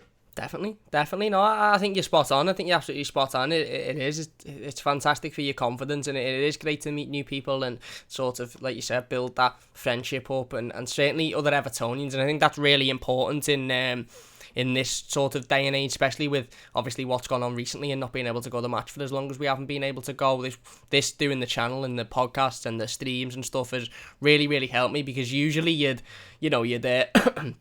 pardon me, you'd go to the match and then you'd go to the pub after the match and you'd have a couple of beers and you'd moan about the game with your mates, or you'd moan about the game with your dad, or you'd sit there and talk about it with your brother. Now we can't do any of that, so coming on and having a little moan and getting involved with loads of people in the comments who I've never met before face to face, but I've seen constantly in the comments over the last few weeks and months. I mean, the support has been absolutely unbelievable. So I feel like, there's Wormy in the comments for an example. He's always getting involved. That's what he thinks. He's always getting involved on ours as Yeah, well. there's Phil in the comments. He's the same. He's always getting involved, and it feels like, for me, it gives me that release, certainly at the moment. And I'm not saying when we go back to match, obviously I'll still continue it and it'll still be the same feeling, but it feels at the moment like you're getting that feeling of going to the pub after the game and talking to your mates and this is what these people think, this is what these people think, because otherwise, again, I think it's great for for the current situation as well, because otherwise we'd be watching the match on our telly, we'd be turning it off, and that'd be it. And look, social media is great for a lot of things and not so great for a lot of things, and Twitter's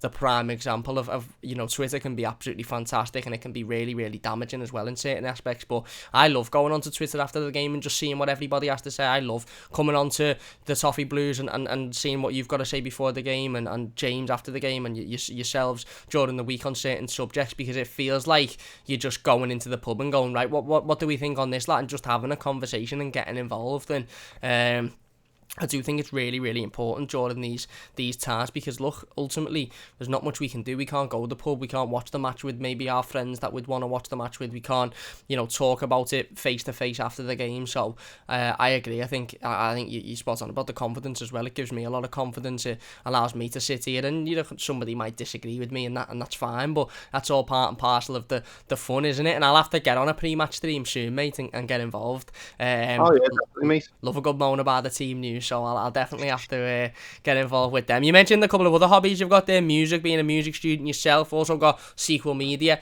with absolutely fantastic Twitter page. Go and check that out. Unbelievable movie news and game news and stuff like that. If you're into games and movies, I'm massively into all of that stuff. It's my biggest passion, bar in Everton. Yeah. How did all of that come about? What other passions have you got yourself then? I know obviously Everton is the passion that takes up the majority of our lives, but what else is sort of do you sort of like to do and like to watch and stuff?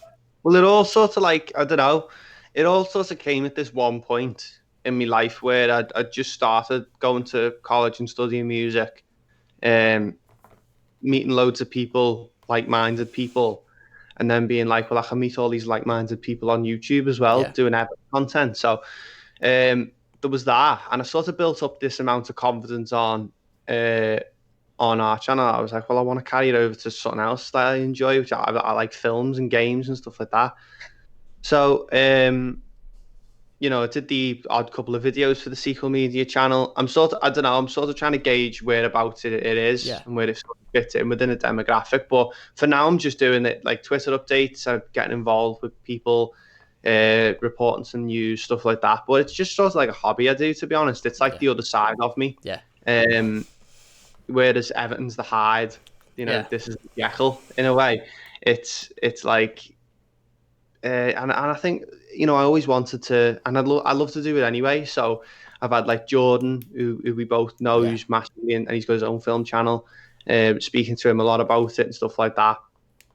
But no, I'm massively into that sort of stuff. I'm into music, film and games, really. Yeah. Anything with like superheroes in Star Wars, anything like falls within that sort of nerd culture stuff I love. And that's sort of how that came about, really. I just wanted to build up more confidence and just think, if I'm going to try something, it might not be perfect the entire time. It might change halfway through, but I've given it a go. I've tried something new, and I've tried to branch out a bit. Tried to be the same person, but giving off my other views. You know what I mean? On completely different topics. So absolutely, I love, and hopefully, it just gets bigger and bigger. I'm not taking it too seriously at the moment. I just want to. It's just sort of a hobby for me, but I'd love it to be like a permanent thing if it ever comes about. But obviously, I've got a lot of experience to gain before it goes like that, really. Yeah, definitely. Well, you mentioned before about being a music student. I mean, I'm dead into music in terms of different styles. I'm a massive fan of loads of different genres. To be fair, rap being the biggest one. But I wouldn't say I'm into music in terms of, I've always wanted to play an instrument and always been interested in it. But I always go back to that. Don't know if you've ever seen that video of the angry guitar fella, the granddad on the internet. I always just think I'll be like that, mate, where I'm just smashing guitars up because I get one chord wrong. So would you say all of those sort of film and games and music is they're all that sort of in the same in terms of passion, or would you say maybe music's a little bit bigger? What sort of, if you growing up, obviously we all want to be a footballer, and there comes a sad realisation, certainly in my life, where the asthma started to creep up on me, and I made that conscious decision of, I'm not going to be a footballer here. Not only the fact that, but I wasn't very good either. Is musician something that you'd want to become? I know you are a musician and in a band and stuff, but would you say that's sort of your sole focused goal in life, or is it just again something that you're doing as like a hobby just to because you enjoy it?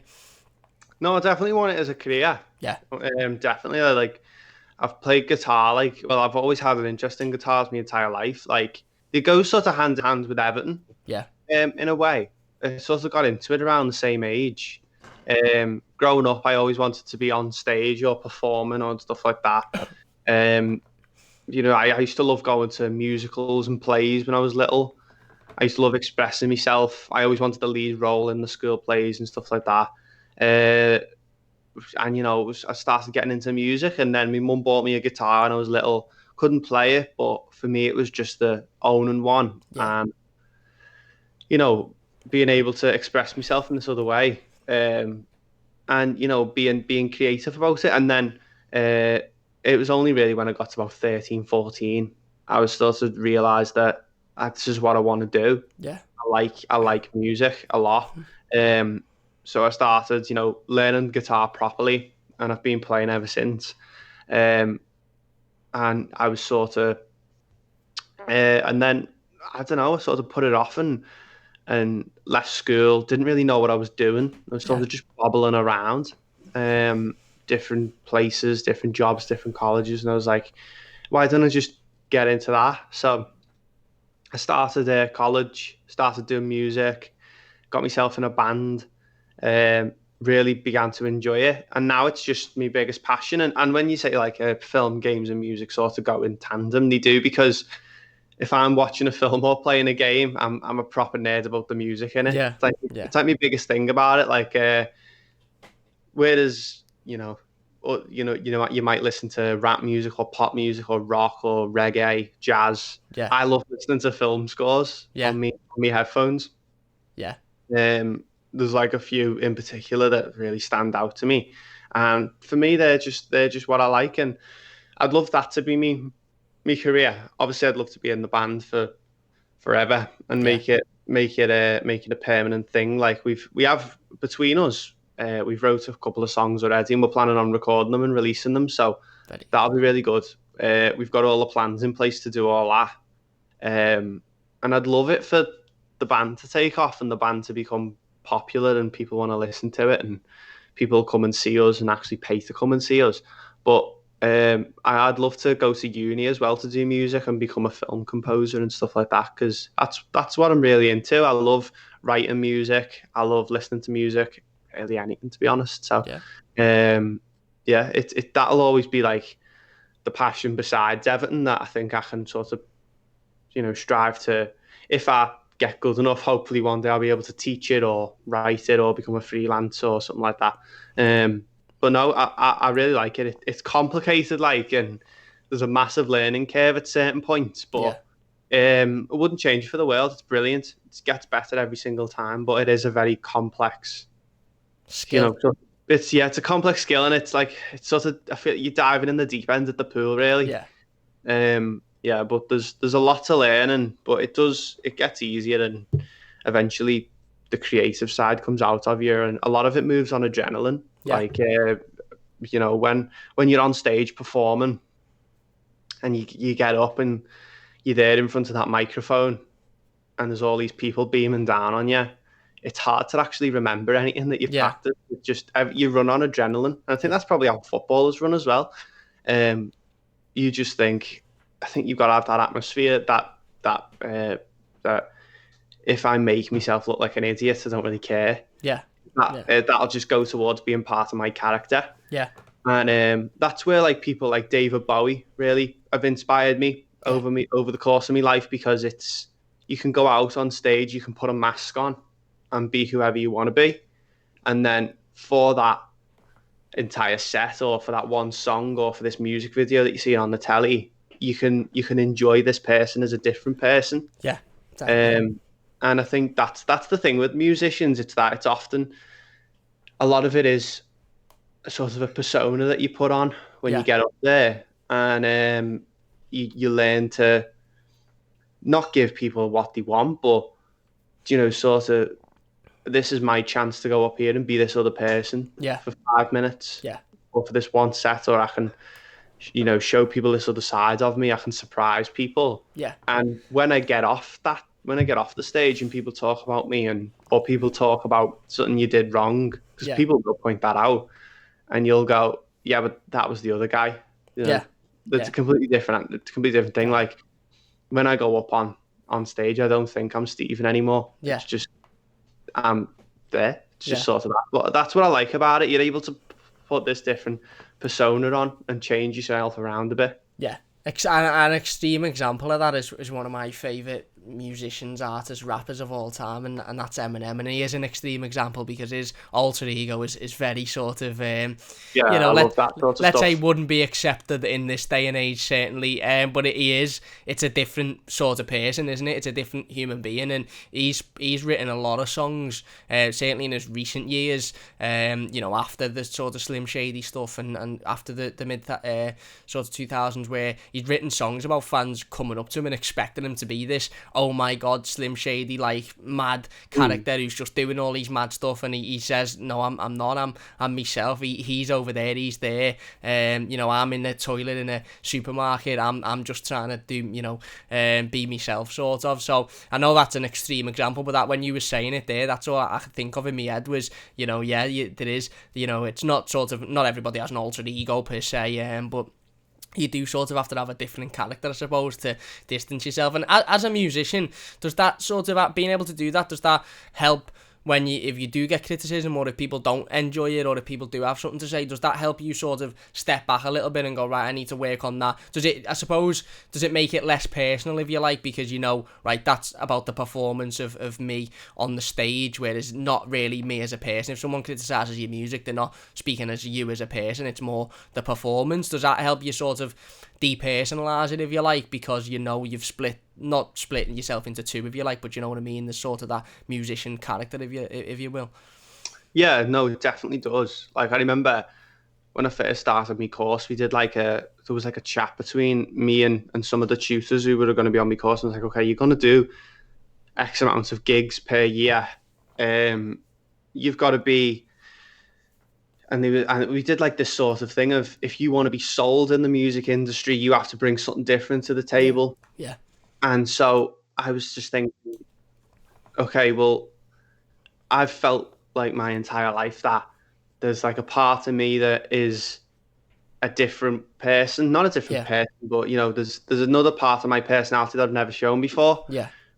And I was just thinking to myself, like, it's sort of a win-win thing. I'm gonna go out, I'm gonna be this different person, and the confidence oozes off you, because you live off people clapping along, and you live off people singing along to your songs, and it definitely does have an impact on being able to be criticised for your performances as well. Yeah. Because you can think, well, that's just part of my character I need to work on. Yeah. Because you're always told when you go into it that live performance is incredibly different to a recording studio, and it is. Like you wouldn't record a song by going into a studio and playing it as a band live. If you were making a live album, you would. But so you go in and it was like, okay, well, when you're on stage, you might watch Oasis, or you might watch the Beatles, or you might watch Eminem, or you might watch Madonna or anything like that, and you'll watch a gig from that person. You'll think, okay, to you or to the naked eye, it looks like this person is going out and singing a song with a band. They're not. This is meticulously planned out. Yeah.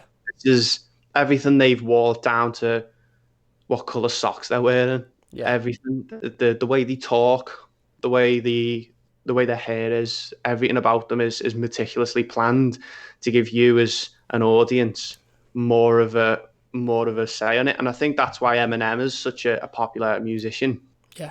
Not only does he write absolutely fantastic songs, but he'll always be remembered as Slim Shady. Everyone will be able to remember him for the bleach blonde hair, and that's what sets him apart from other people at the time. So, there was like Dre knocking about and Snoop Dogg at the time, who were, big people in the rap game.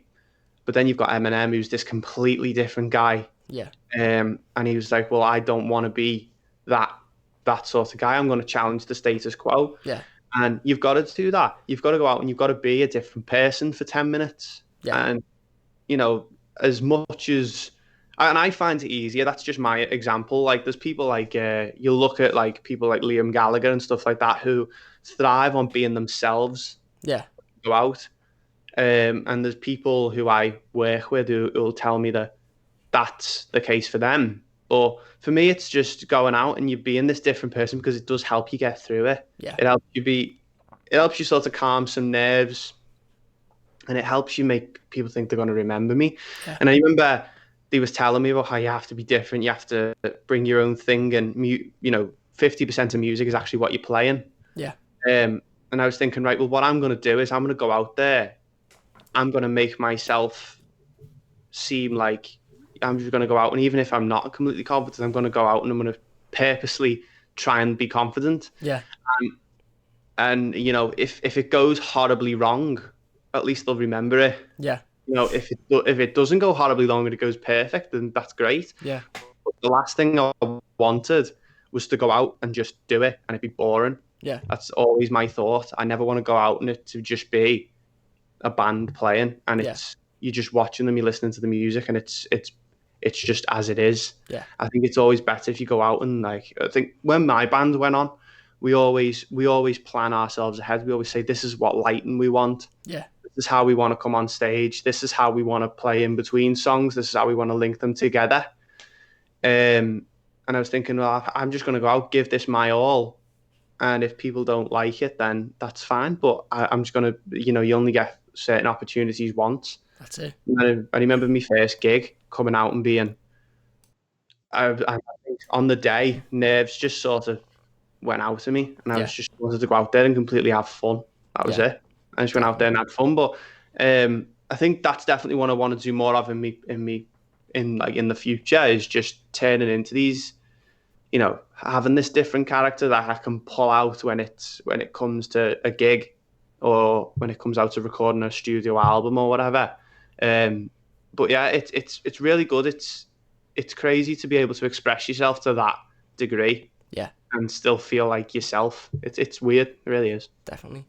Well, spot on. Well, look, definitely check out Steve's Twitter and obviously Sequel Media and all of that good stuff in the description down below. Go and give him a follow. I'm sure most of you do anyway, but if you don't, go and give Steve a follow. Check out his music stuff as well. There's a couple of pictures on your Twitter from you playing in the band and stuff. It's absolutely unbelievable. And you I don't know obviously anywhere near as much about music as you do, but I can imagine it to be like exactly like you said, in terms of going out and expressing yourself in every little fine detail being as it needs to be. And I know there's a lot of magicians, and I said that I know there's a lot of musicians out there who need that, and if the lighting isn't in a certain way, they're not happy to do it, or if a certain thing isn't right, it needs to be perfect. And obviously talk about Eminem there, he's the only example I can really bring up, because I've listened to him for so long. For him it seemed like to just go out there and say the most random unbelievably bad things he could to get people's attention, and then in the later he usually says at the end of every song, nah, I'm only messing, like, or I'm just kidding, don't really think like that. Or he'd come out in an interview and go, it's a song, I literally just sprout words and make it as controversial as possible, so you all come and say, well, you can't say that, and he did, and I think that's what got him in there, and ultimately again formed part of his personality and as how big he is today. So definitely go and check out Steve's Twitter in the description, as well as obviously the Sequel Media Twitter. Get involved with Steve's stuff. When he does release the songs, get involved with them, give them a listen. I'll be giving them a listen. I'll be the first one in that row A of when Steve and his band are performing. I'll be there with probably loads of beer thrown over me and all of that good stuff, because that's all part of the fun and games. We'll move on to Everton at the moment then, before we finish up. Obviously, Carlo Ancelotti, first full season in charge. You just mentioned about doing the TheMightyBlues frequently throughout the season. And obviously watching all of the games. I think we're currently sitting 9th in the Premier League, maybe 8th actually. Tottenham have moved into 7th at the time of recording. Obviously 3 defeats on the bounce.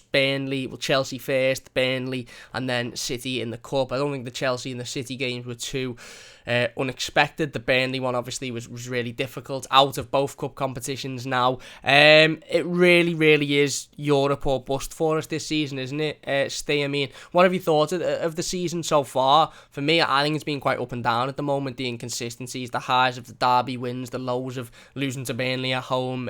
What have your general overall thoughts been so far, with 10 games to go? I've really enjoyed the season so far. Like, I love Ancelotti. I love the players we've got. And I've really enjoyed it. And like, obviously it has been up and down. It's been like that for every team though, I think, really, apart from City maybe.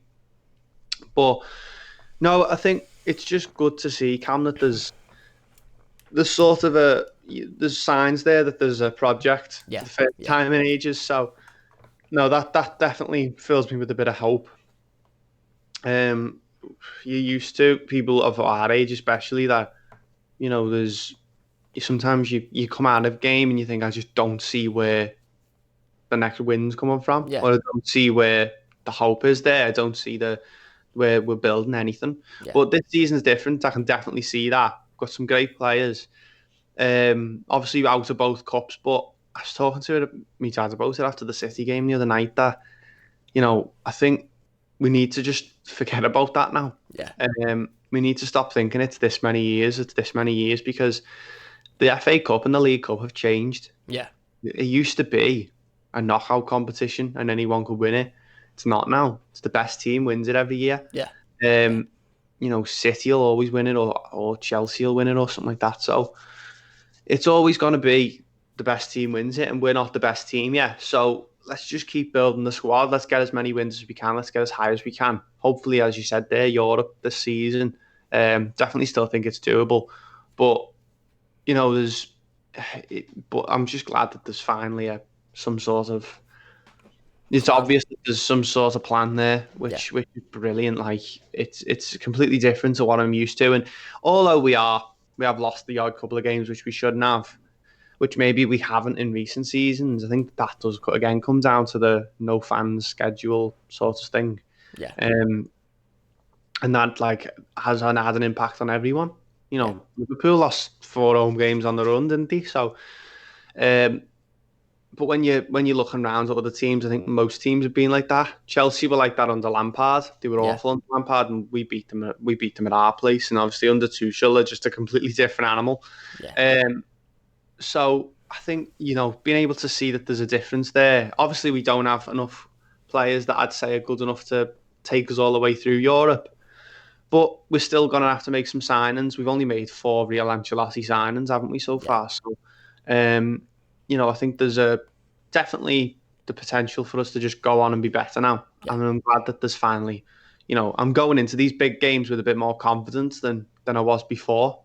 Like against City, usually in that game last season, if it was Marco Silva or something, I would have completely conceded defeat beforehand. But I was saying on our stream that why can't we beat them? Because Ancelotti, and it's the cup and anything can happen, and we almost did.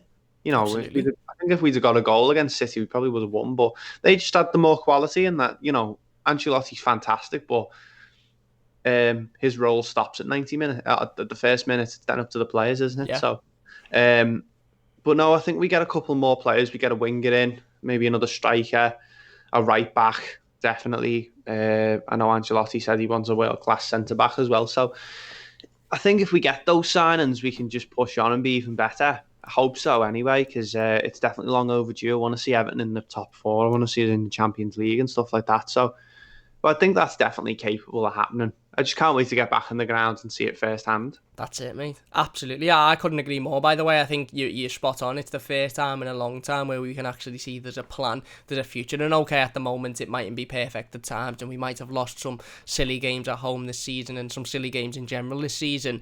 But there's a plan for the first time in a long time. You can see what Carlo Ancelotti is building. And I know recruitment is obviously a big talking point, and recruitment needs to improve. We need to bring in more players like your Ben Godfreys, that, young, that are coming in with the career ahead of them with a lot to prove. Don't get me wrong, your likes of your James Rodriguez and your Allans are important to the team.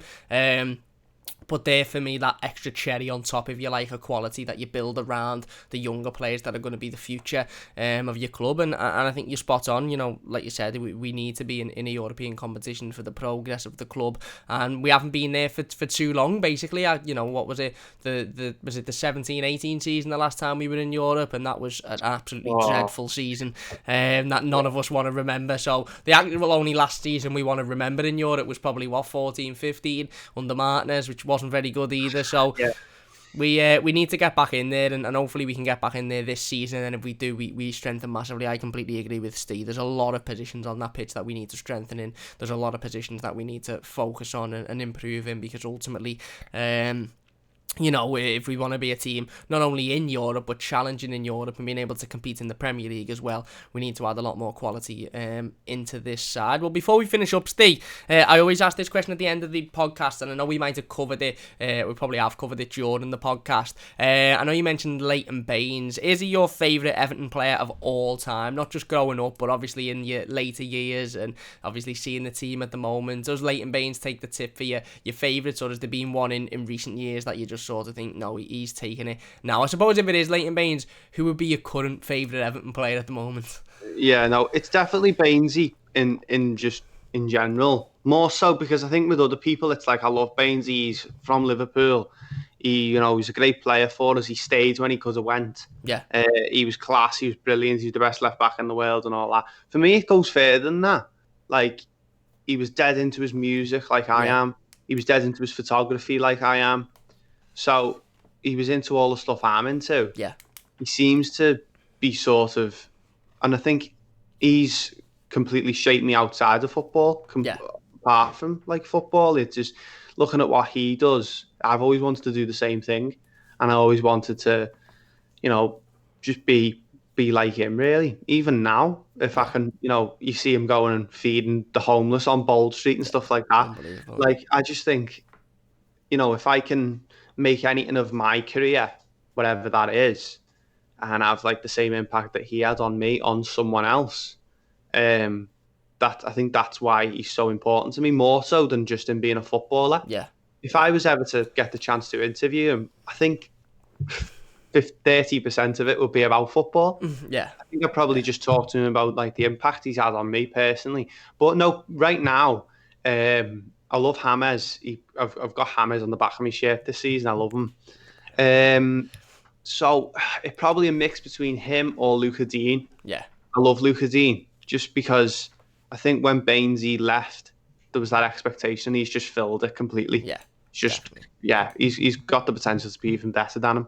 So, yeah, I think it's Luca Dean at the moment. I love the guy. I think he's brilliant. He's a good professional. He loves Everton as well. Yeah. You can just tell he loves playing for us. He wouldn't have signed a new deal if he didn't. Yeah. I just really like the guy. He's a class footballer. He seems like a lovely lad as well. So, yeah, I think at the moment my favourite Everton player is Luca Dean. So I'm obviously a big fan of left backs, as you can tell. Absolutely. Well, and I think it's a really good point about Leighton Baines that you made, that it goes beyond football. It's a personal connection. Yeah. It's that personal interest that he has, and obviously, I think that's amazing, and you don't often get that with footballers, especially in this day and age, because of the celebrity status and the whole lot of pedestals. So to have that sort of personal connection, I think is fantastic, and I think Leighton Baines is a popular one amongst most Evertonians. Spot on, but we'll finish up there, Steve. Thank you very, very, very much for coming on. Really, really appreciate it, mate. It means a massive amount to me. Don't forget to check out all of Steve's socials in the description down below. Steve's Twitter, and we'll put the Sequel Media Twitter down there as well. Or get over to the TheMightyBlues. You can see Steve frequently over on there. Big thanks, Steve. Honestly, if you've enjoyed the podcast, please do give it a like. If you're watching on YouTube, don't forget to subscribe. Leave your thoughts in the comments. If you're listening on Spotify, Apple Music, all of that good stuff, leave a rating as well. That would mean a great deal to us. Anything to say, Steve, before we finish this one up? No, I think that's everything, mate. Thanks for having me on, though. It's really good. It's nice that we spoke about a bit of everything. It's nice. Definitely. Definitely, that's what I wanted to do, mate. As soon as we sorted the podcast out, I thought we'll get into the nitty gritty about Steve's obviously hobbies and personal life. I love getting involved in all of that because sometimes when you're talking about Everton being beaten by Burnley, you don't really get into the other stuff, do you? So when doing this podcast, I love to get involved with all of that stuff. So big thanks for joining us, mate. Really appreciate it. Don't forget to check out all of Steve's socials and stuff in the description down below. If you've enjoyed this episode, please do leave it a like. Don't forget to subscribe to the channel if you're new as well. We'll be back with another episode within the next coming weeks or so. Hopefully it won't be as long as the last wait. I had a load of stuff on with the games, playing about 4 times in the space of a week. So hopefully we'll have a podcast up within the next week or so, with it being the international break. But massive thanks for watching. Leave it a like if you've enjoyed, rating as well. That would be absolutely really appreciated. And yeah, cheers for watching, and we'll see you soon on the Park End Podcast.